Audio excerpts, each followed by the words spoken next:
Welcome to Us Crazy Christians, where we uncover Christian myths and misinterpretations with common sense Christianity, sprinkled with comedy. I'm your host, William E. Smith, and today we're going to talk about how I came from Detroit to a speaking role on Empire to starting this channel. Stick around.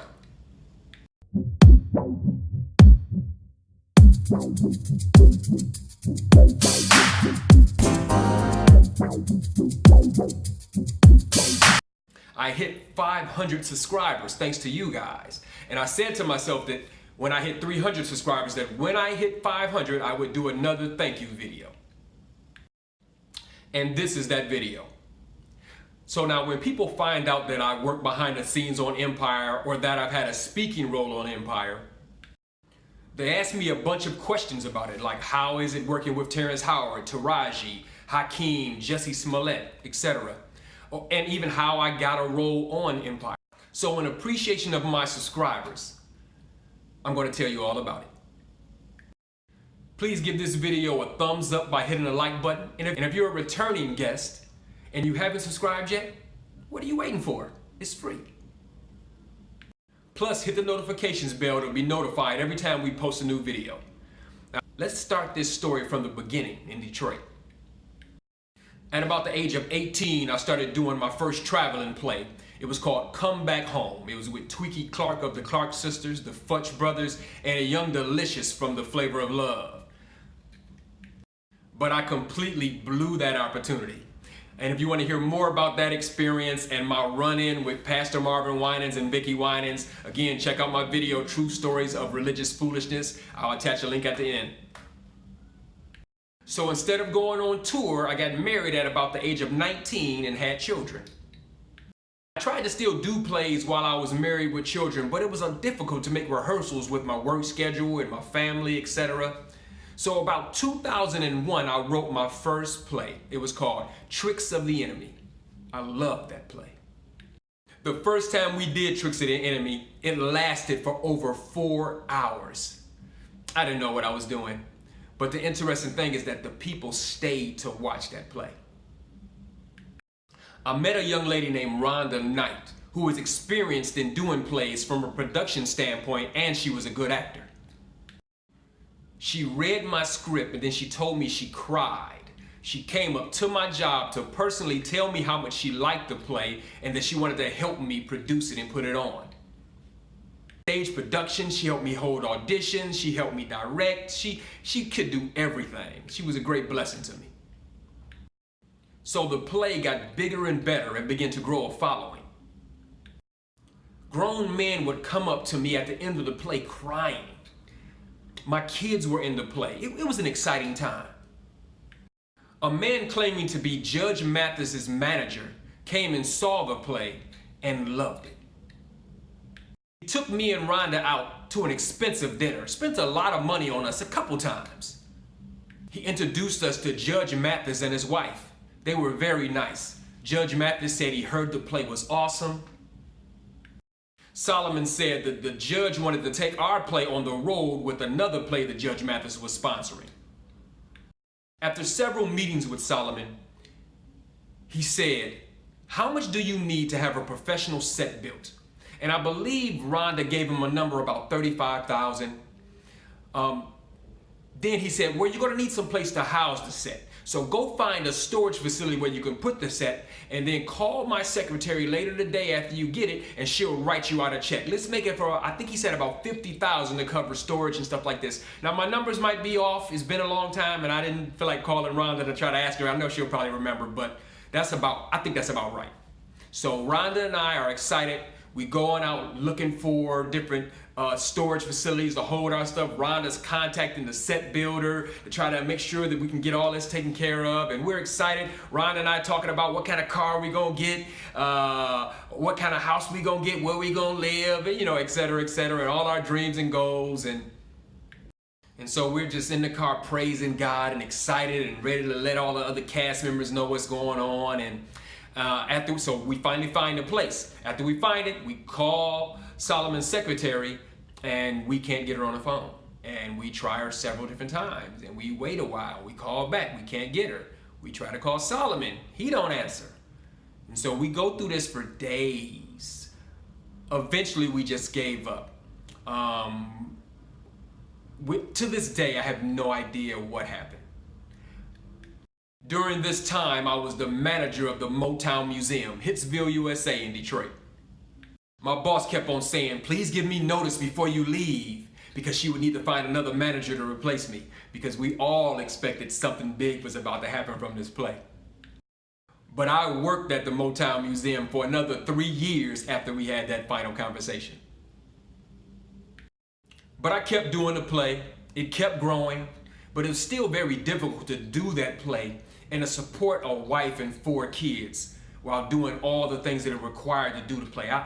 Being the writer of the owner of the play, I worked harder than anybody. I sold more tickets than anybody. I pushed more than anybody.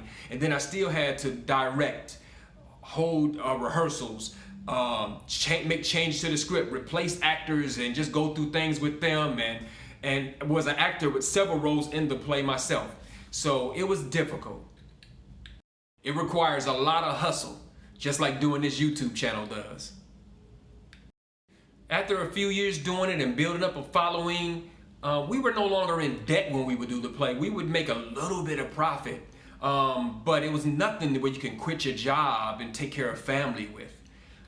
So I took a break from Tricks of the Enemy and wrote a secular play, a biography of sorts. It was called The Coleman A. Young Story. It was about Detroit's first black mayor. He was investigated by the FBI more than any politician in United States history. The Coleman A. Young Story did okay. We even made a DVD. But it still wasn't good enough to leave my job and support my family. So eventually, all the play stuff died down and I just focused on taking care of my family. But I always felt somewhere deep down inside that eventually I'd pick that stuff back up again or something. After 18 years of marriage, I got a divorce. And we were married that long because I didn't believe in divorce, and I believed that God hated divorce and he would hate me if I did divorce. But it was an unhappy marriage. I talk more about the marriage in both Origins of Us Crazy Christians and True Stories of Religious Foolishness. Again, I'll attach both of those videos at the end of this one. After 3.5 years of being single and enjoying it immensely, I realized that I liked sharing my life with somebody. That feeling was awesome.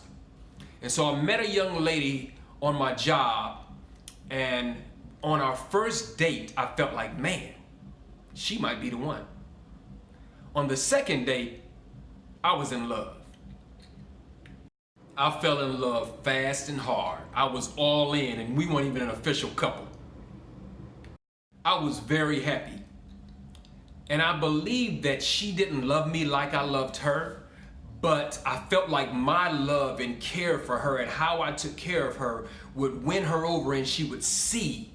And then maybe she was hurt from the past and the way other guys treated her or whatever, but I was going to show her that I was legitimate and that I really meant this forever. And so I felt like it would eventually win her over. She would always say, you know, I've never been in a relationship over 2 years. After 2 years, something always happened. I get bored. I've never been in a relationship for over 2 years. She would always say that even while we were married. She would say, hey, it's coming up on 2 years. We'll see if we can make it past 2 years. And her self-fulfilling prophecy was wrong. We made it to 2 years and 6 months. Then we got a divorce. She did something else that really hurt me. And I could have forgiven her because I was in so much love. And, you know, love covers a multitude of sin. I didn't want to let her go. I was happier with her than without her. And I had been without her, and I realized, I was like, man, I would try to work past this. But again, she never really took responsibility for it. As a matter of fact, she kind of blamed me for it happening. And I just couldn't live with that. I deserved better. And so the divorce was final. I wondered if she had spoken our divorce into being by talking about that 2-year stuff all the time, or maybe if she subconsciously just sabotaged it around that time also. I don't know. Maybe she just believed so much it wasn't going to work that she just was careless. I don't know. But I'm very good friends with both of my ex-wives. As a matter of fact, while I was writing the outline for this video, I got texted by both of them. And I needed to ask them different questions anyway, because some things I didn't remember right, or I wanted to make sure I was right about different dates or different things that happened that I might talk about. So, but we're very good friends. I see them all the time. We talk all the time, you know. So after my second marriage ended, I was in so much pain. Everything reminded me of her, even the city of Detroit. So I booked a flight and went to Vegas. And I started looking at the casinos out there to see if maybe I would go work in one of the casinos in Vegas. But the casinos paid good money, and that's why I was working there. But really, to take care of a family, to raise kids, I needed that. But now I'm single, all my kids are grown. My thought was, let me go do something I enjoy doing, something to be fun. So I went on a cruise by myself and started questioning the people on a cruise ship about working on a cruise ship, because I love going on cruises. So I was like, man, let me go work on a cruise ship. And that had some potential. Then I came back, and an ex-girlfriend of mine, Alicia Champion, she had said to me, she said, William, they put up a posting for a Terrance Howard lookalike to be a stand-in. And her daughter was a regular on Empire. Matter of fact, since season 1, she was a regular featured background actor on Empire. And matter of fact, you can see her daughter, Alana Leon. She was in my video, Leaked Footage of God. She played my angel in that. But her mom said, hey, William, they're looking. And I said, you know what? Okay, let's go. It was the next day. I took a vacation day, drove up to Chicago. And so while I'm standing there, the lady says to me, she says, hey, Terrance only needs a stand-in for Friday. He has a full-time stand-in right now, but that stand-in can't work on Fridays. So I knew right then and there that this obviously wasn't a job for me, because I'm not about to leave my job, my pension plan, my 401k, my seniority, etc., my state, my apartment downtown, to go work at a job that pays less and you only want me to work on Fridays. It wouldn't happen. By the way, since this is a thank you video, let me mention more about Alicia Champion.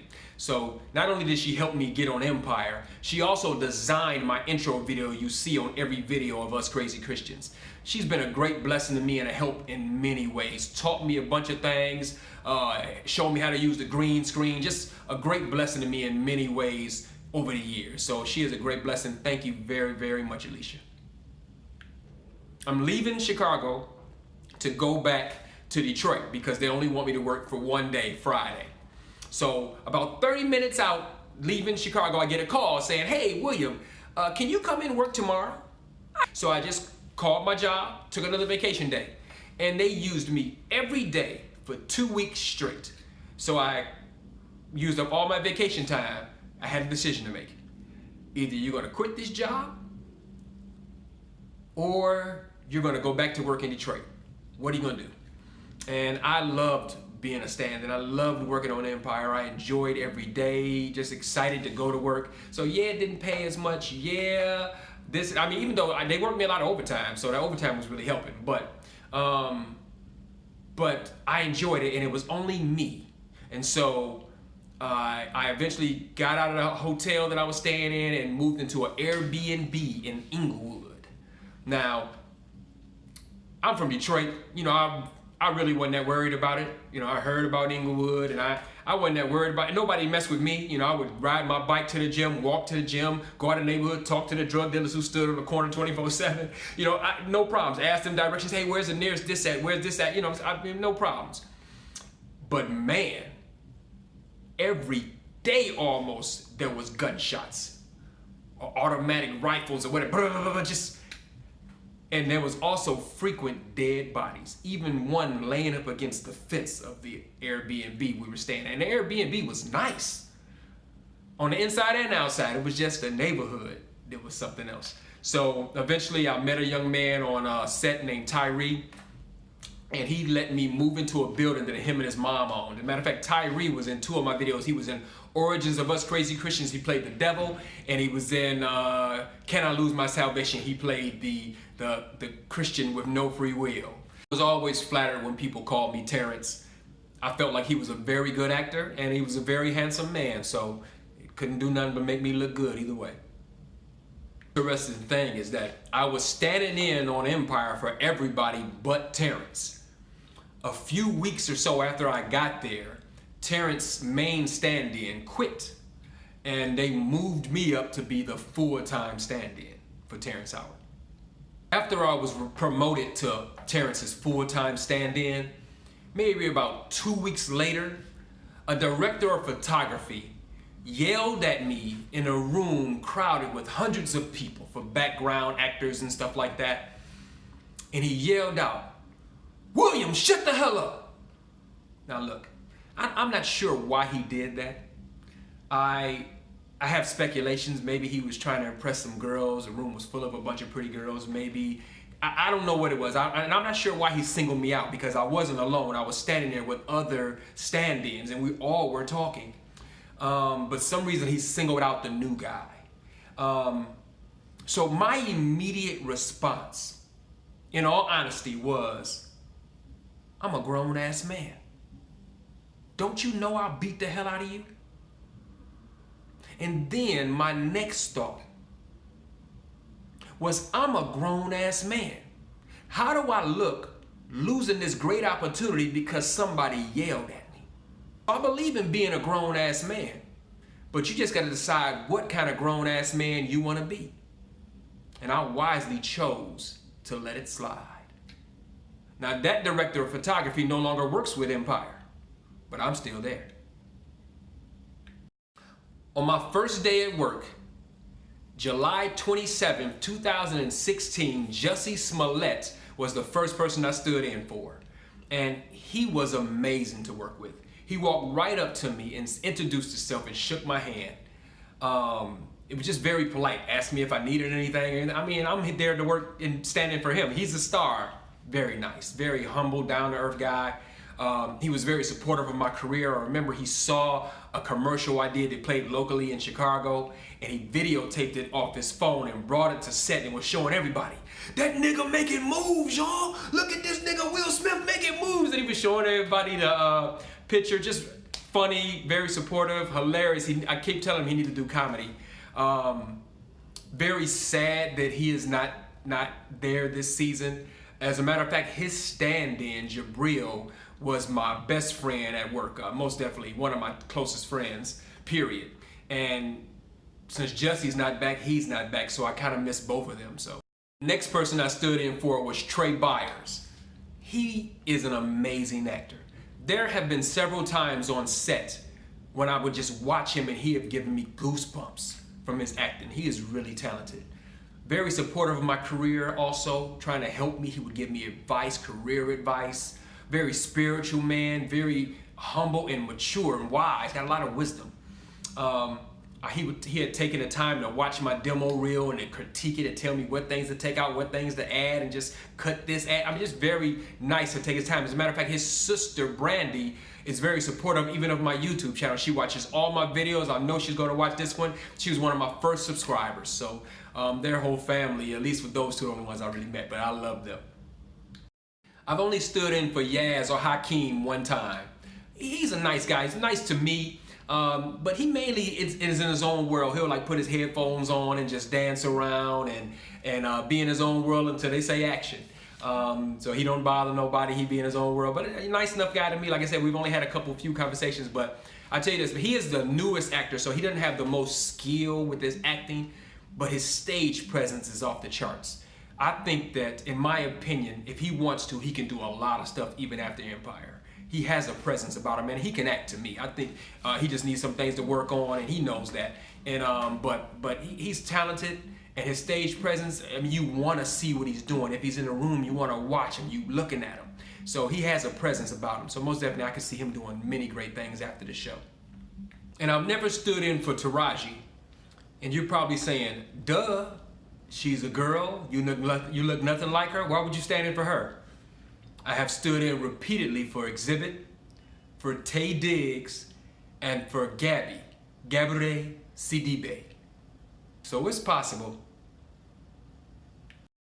Let me put my meeting with Taraji in context for you so you can see where my head was.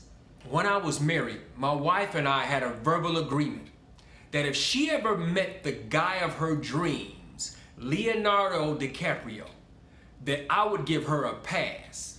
And likewise, if I ever met the woman of my dreams, Taraji P. Henson, she would give me a pass. So you can imagine how excited it was for me to be in the same room with her, let alone standing right next to her, talking to her. Taraji didn't disappoint. You know how when you have visions or dreams about meeting a celebrity and what they'll be like, and a lot of times you meet them and they're nothing like you thought they would be? Taraji was more than I thought she would be. She was sweet. She was beautiful, more beautiful in person than she looked in the movies. Her personality was awesome. She was funny. Man, I even loved listening to her voice on set. I think it was my second day working with her. And then I saw her, I was standing next to her and I saw her on the phone with her boyfriend. I mean, I didn't know who he was at the time, but she was calling him boo and stuff like that. And she said, I love you. And I just saw a dark-skinned guy, and I wasn't staring at the phone or anything. But so out of a glimpse, I saw it. So I immediately realized, that's probably not gonna happen. But actually, it was a long shot regardless. But a brother can dream, right? The first day I met Terrance Howard, he walked up to me, shook my hand, and said, "Hey, Terrance." And actually, for that entire season, it wasn't until the next season that he called me by my name. All that season, he would just call me Terrance or other me.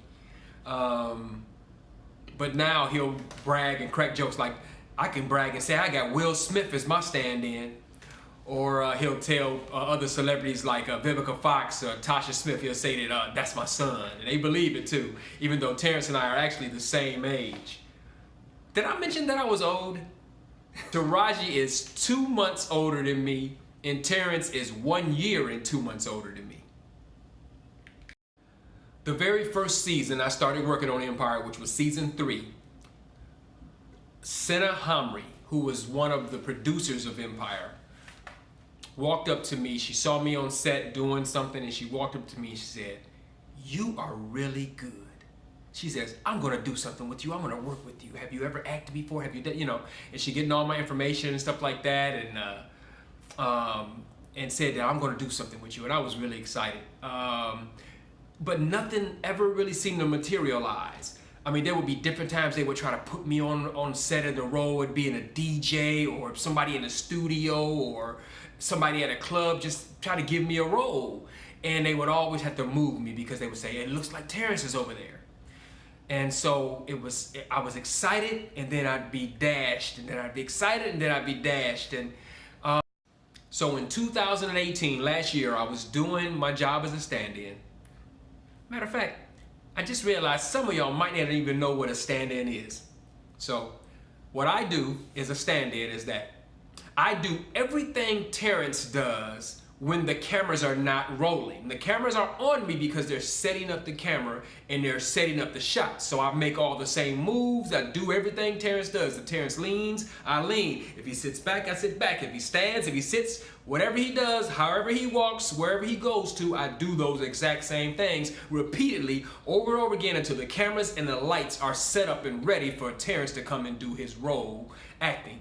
So he does it on camera, I do it while they're setting up the cameras. I am also Terrance's photo double. So being a photo double is when they dress me up and put makeup and everything, my hair to look exactly like Terrance. And as a matter of fact, if you have watched Empire from season 3 up until now, and you will see it again on season 6, you have seen me, you just didn't know it. When they have faraway shots in the crowd, if he's at the casino, he's in a crowd at a concert, he's in church, in a car, driving down the street, you see his hands washing or wiping blood off. A lot of times, a good majority of the times, that's me. But you just didn't know it. So like I was saying, back in 2018, I was doing my job as a stand-in, and there was a scene we were doing. I obviously killed it. I I went through the motions, did everything Terrance did, had my facial expression, everything like that. And all of a sudden they said, cut on second team rehearsal. By the way, I'm second team, Terrance Howard is first team. So they said, cut on second team rehearsal. The director and camera guys came in and started clapping for me. It was like, oh my God, Will, that was really good. Terrance came and said, why the hell y'all ain't gave William an audition for a role on the show? The next thing I know, I got a call from casting and they set me up for an audition. It was for the role of a detective. It was a great role. It was only a few lines, but they were powerful, strong lines, and it was against Terrance Howard. So this detective was like grilling Terrance. And so I relished the thought, the idea, oh my God, I'm about to be on set with Terrance, on camera with Terrance. I get to act and go up against him. I was excited about it. I killed the audition. I felt like I killed it. I know I killed it. So I go back to set. Jussie Smollett, who was directing that episode, so he had seen my audition, said, oh my God, William, you killed it. He yelled it out in front of everybody on set, William killed this motherfucker. You know, he cussing and stuff like that. And he said, but the problem is, William, is that not only me, other people were there watching, they said, oh my God, he looks just like Terrance. They realize that if you're in the scene with Terrance, people are going to be confused. They're going to say, what's going on here? Is that a plot twist? What's happening? And so we can't have you in the same scene with Terrance like that. And so it hurt my heart. But I love the accolades, and I like the idea that at least they saw me as more than a stand-in. They saw that I could act, and maybe another opportunity will open up later. So I kind of swallowed that and just went on and was like, God gonna work things out with me. I'm not gonna worry about it. And next thing I know, maybe a couple days later, I got another call for another audition. And I landed the role of LeVar Smith. He was the vice president of finances for Empire Records. But the problem with the good thing about LeVar Smith is that he had double the lines the detective had, but he got fired in that episode. So my first day at work, on camera at least, was my last day because they fired me. And the detective, who had less roles, has been back on the show. We still waiting on LeVar to come back. Keep me in prayer. When season 5 of Empire wrapped, I was uncertain if they would come back for a season 6, and felt that even if they did come back for a season 6, that would probably most definitely be the last one.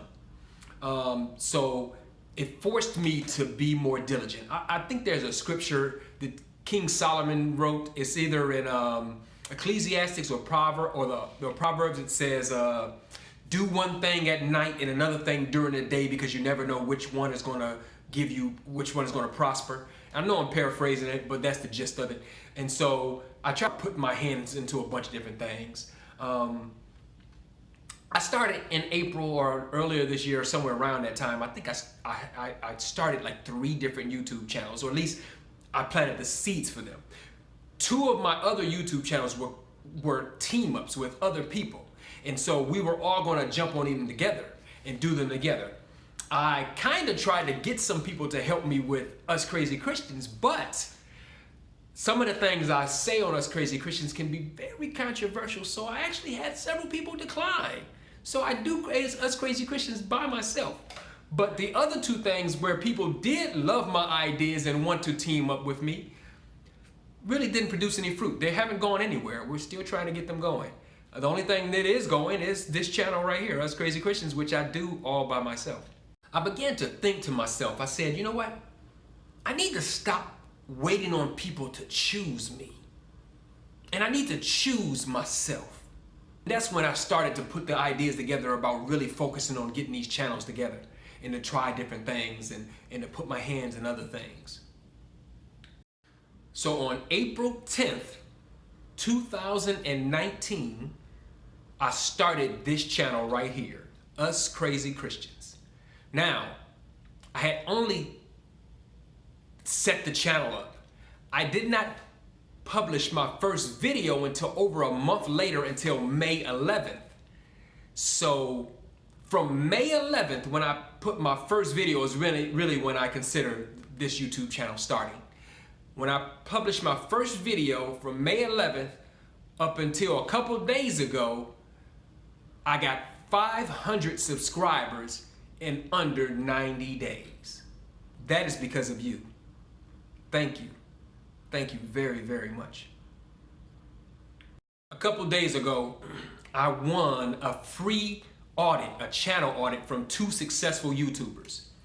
And one of the first things they said when they saw my channel was, oh, you could hear the pause in them, and I could tell bad news was kind of coming, and I was bracing myself, and they were saying, one of the problems with a religious channel like this is that YouTube doesn't really push it. They're nervous about it. Those kind of channels usually get strikes against them.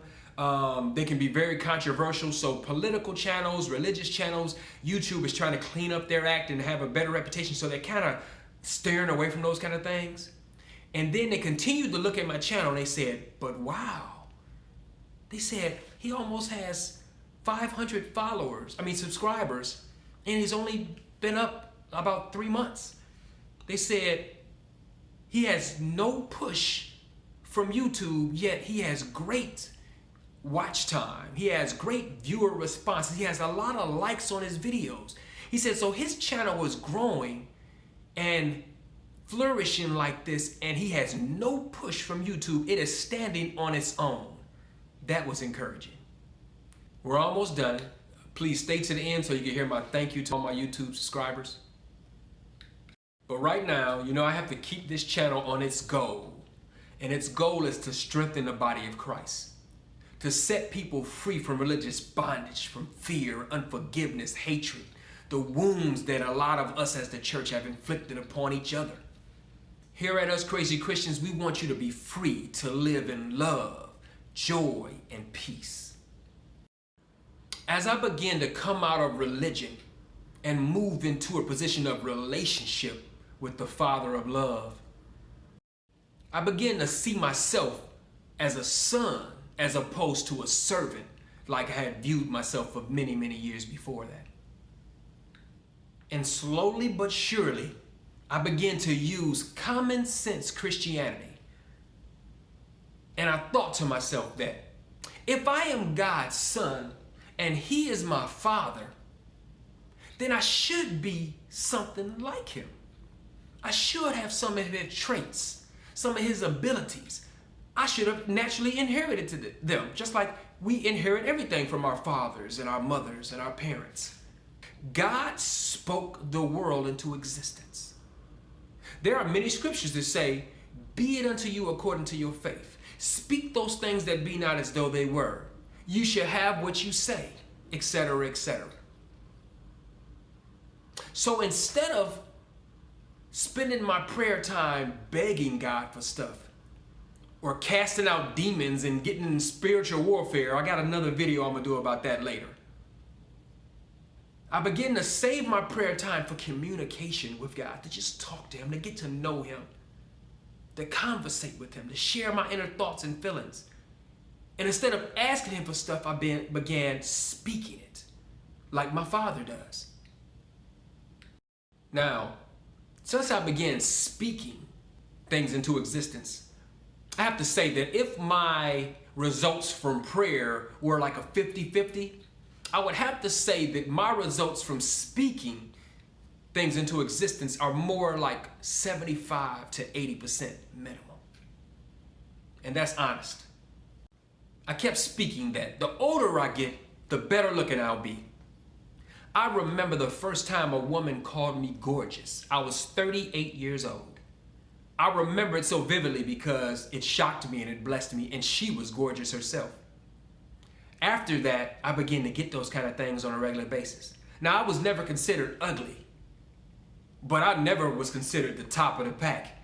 I had a lot of friends who were. I had a lot of women who would pass me up for my boys. But all of a sudden now, I'm the one that's standing out. And I'm way older than ever. I spoke that into being. I would always say, I'm going to live by the water and have a beautiful view of the water. My kids even remind me, like, Dad, you sure enough said that. And I assumed it would be in Detroit, though. I had no idea it would be in Chicago. Right now, I live on the beach.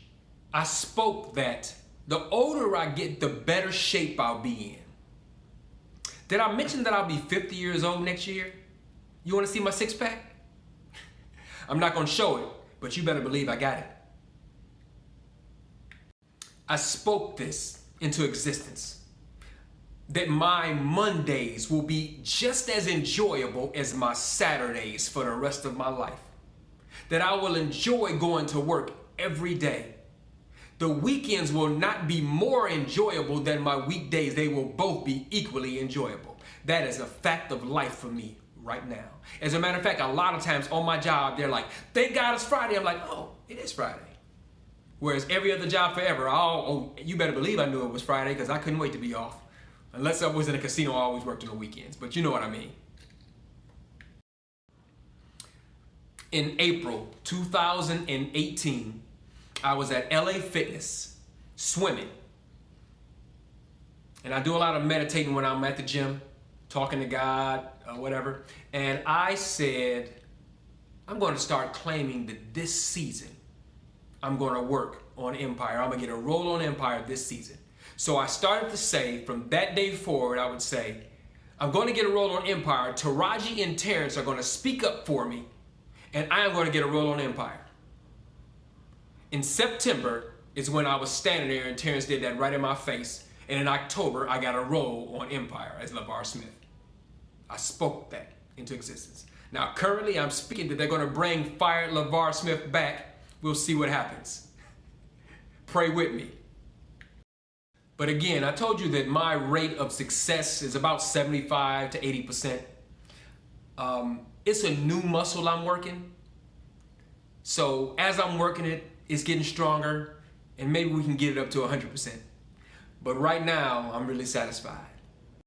Is it possible that our prayer time is simply communicating with God, where we're supposed to just talk to Him and getting to know Him, conversating with Him and back and forth?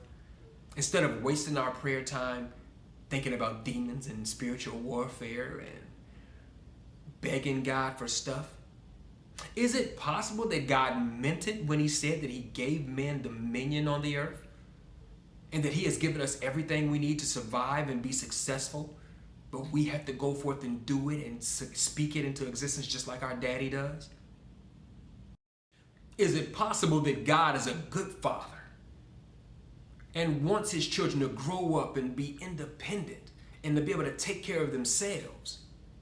In our society, if grown children are solely dependent on their parents, we frown on those kids as well as those parents. But for some reason, we give God a bad daddy pass because He's God and we think we need Him for everything. But is that really what God teaches? Is that really what Jesus teaches? Or is that what religion taught us? Tell me what you think in the comments. To every subscriber that is watching this video, let me say to you how much I truly, truly appreciate you and your support. I'm not a real emotional guy, but I promise I am severely touched, sincerely touched by your support. I see you guys sharing my videos. I see you commenting and talking about how it's blessing you and telling other people to check this out and watch this because it helps you and you can see it help other people. It gives me such joy, such peace, such satisfaction. I thank you very, very much. I could not do this without you. I appreciate you. I see the comments of people telling me and even texting me, those that have my number and stuff, are saying stuff like how it really blessed them and they really needed that. Hearing and seeing those kind of things touch my heart. It absolutely motivates me to continue. I know this is what I'm supposed to do. It feels right. I see the fruits of it already. You all are absolutely amazing. I want to thank April Quells. That is Jussie Smollett's assistant. She had her roommate make me a logo. Matter of fact, the logo that's on the thumbnail for this video, it looks like Terrance on Empire, but that is me. and he made that for me, and I can't remember his name. I feel so bad about that. But I appreciate that. This shirt I'm wearing right here is called Us Crazy Christians, Common Sense Christianity. So this shirt was made for me by Anju Vank, a good friend of mine for many, many years. She also did the pretty banner that's on my YouTube page, that real colorful, pretty banner that I love, looks real professional. Thank you very much, Anju, I appreciate you. You all show me so much love and support, and I'm new to editing, I'm new to recording in video, I'm a virgin to all of this. And you give me time to grow, and you're loving my stuff, and I'm like, man, I can't wait till I get better when I get more skills at this. What else can you guys see? If you like what I'm doing now, just stick with me, it's gonna get better. Again, I'm doing everything by myself, and I'm learning as I go, but I'm sure that people will come along and eventually be able to help me. Or like I said, I just got help with my banner, with my shirts. So as time goes on, people reach out and they say they want to help me, and I receive the help, and I thank God for that. And we're going to do bigger and better things. I'm going to get into doing some live videos and just a bunch of different other plans I plan to do with this channel. Not to get away from where we're at, just to amplify what we want to do on Us Crazy Christians. We want to bless you. We want to entertain you. We want you to learn the truth in ways that help you remember it, ways that help you stand strong, ways that make you think about it when you leave the channel. I'm open to critiques and advice to make this channel better for you. Just leave it down in the comments. I read them all. You know, if there's anything you want to tell me, anything you want to give me advice on, how to make my channel better and to make it more enjoyable for you, if you have ideas for shows or different topics, things you want me to talk about, leave it in the comments. If you want to see more from Us Crazy Christians, give this video a thumbs up by hitting the like button. If you're new to the channel, subscribe. If you're a returning guest and you haven't subscribed, what are you waiting on? It's free. Hit the notifications bell to be notified every time we post a new video, and consider sharing this video. Is it possible that God is more loving and kind than we previously believed? Until next time, be blessed.